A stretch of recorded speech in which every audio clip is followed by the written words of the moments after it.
Assalamualaikum, what is up guys? Welcome back channel Yusuf Sembang Kari. Mak, 3-0 ke Barcelona tu. Aku seriously tak boleh brain. Kita baru je sembang semalam pasal Chelsea punya performance against Burnley. And kau kena faham, like the levels daripada Burnley ke pada Barcelona sangat jauh ha. Yes, kita tak nafikan Barcelona yang kau nak tengok semalam ni, itu nak Barcelona zaman Pep yang ada Messi bagai tapi game ni still ada that energy yang macam menakutkan juga. Come on, this is Champions League we're talking about and the fact that they boleh put this type of performance, awal aku cakap, bagi aku say perform under Maresca kita nampak kat Chelsea dalam game ni, aku rasa this is probably the best tu dalam experience aku tengok game Chelsea, the best under Maresca. The fact that 3-0 chance after chance, kau nak faham, diorang aku rasa skor lebih kurang 7 gol. Yelah, tolak lah disallow bagai, tapi the fact that diorang boleh tembus gol Barca 7 kali speak volume dan menunjukkan ke mana level Chelsea sekarang. Itu aku risau pasal game dengan Arsenal ni. Aku tak boleh brain macam mana Chelsea, like contoh mak aku Korea, macam boleh pocketkan si Lamin. Bro, Lamin kau tak nampak dalam game ni, Mat. Aku sedar memang ada satu shot dia bunuh Robert Sanchez. Bro, aku sedar dia tak payah nak buat apa, dia boleh chill lepak and tak menakutkan langsung untuk Chelsea tu. Like yes, Stamford Bridge, Barca akan main away from home, but still it's not easy game. Champions League tak pernah game senang.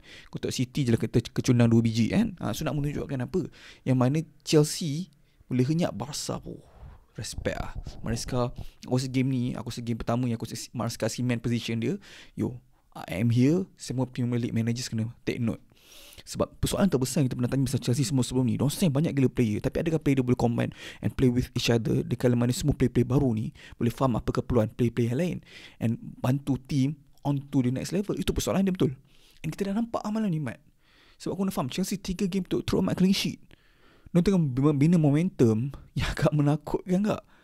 Dah lama kita tak nampak Arsenal dengan Chelsea betul-betul go head to head for Premier League title. The last time aku rasa 2000 zaman Mourinho ke selepas zaman Invincible lah. Chelsea next level. Aku sebanyak talking points. Like kenapa aku sebut Maresca, semua tahu kan Barca main highline, tapi tak ada team betul-betul dapat apa panggil guna that tu dia punya advantage. Tapi Chelsea malam ni, bro, kau tengok line up, kau tahu kebijaksanaan Maresca dalam game ni, Mat. Neto, Estevao, member dah rest kan Estevao, pump guna sebab tu dengan penuh energy, sebab tu Barca tak boleh handle. Pump Garnacho, hari tu Gittins, Garnacho start, pace semua fresh tu. Okay, Neto je lah. Tapi still Neto interesting, nampak on paper nampak macam as a false nine, tapi dia punya goal ni, the only goal yang ada di kepala otak dia kalau kau tengok game semalam is go in behind. Certain times a drop deep combine play, certain times a shape to the left, tapi tak ada alasan yang selain daripada kenapa Maresca gunakan semua play laju, Mat, up top, sebab tahu Barcelona akan kena kicap ni. Faham tak? Tapi sayang lah, sebab kalau tak boleh kena banyak gol 7 bit, sebab Liga phase ni penting juga goal difference. But aku rasa Chelsea punya performance sekarang ni just diorang kena keep on consistent je lah. Sebab Kukureya super defensively, assist, goal. Okay, kau boleh argue lah ke tak kalau kau nak kira like on goal ke apa, tapi point of view dia memberi 4 pada goal, memberi 4 pada defense. Kukureya tak nak buat apa. Aku risau untuk Saka. Adakah dia akan kunci Saka? Sebab kalau kau tengok game sebelum ni, walaupun ada game contoh Arsenal menang ke apa, like Saka still taklah struggle, tapi aku Korea tu a handful gak untuk Saka berhadapan dengan dia.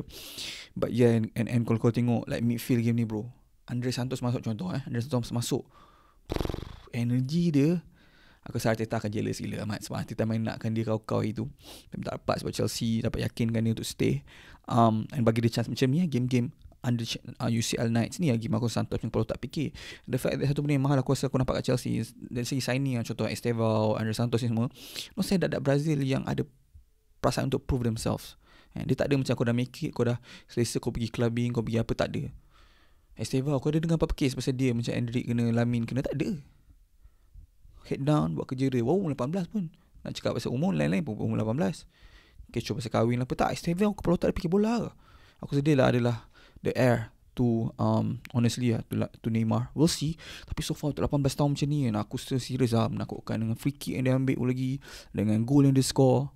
Barca tak boleh handle. Mak aku nak Imam mau nombak budak ni bola 18 and dengan Neto punya kelajuan dia boleh combine, ada ability to main fast nine, and Enzo Fernandez, bro, Game ni aku tak tahu dia pakai power bank ke apa, tapi energy tak habis. Mat, si Enzo Fernandez pressing after pressing after pressing, create mistake pada opposition je kerja dia. Tu yang mahal lah kau punya player yang kau guna kat midfield kan. Caicedo, one of the best defensive midfielder, sekali lagi perform macam ni.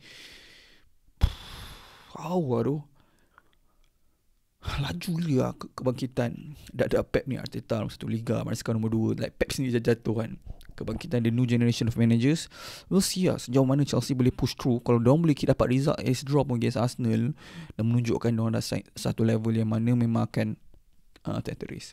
Is that sama boleh keep up the defensive performance 3 game clean sheet in a row ke tak? Sebab keeper dia aku still tak yakin. Aku suka dia punya distribution. Maksud aku like, aku tak yakin dari segi 100% shot stopping ability dia.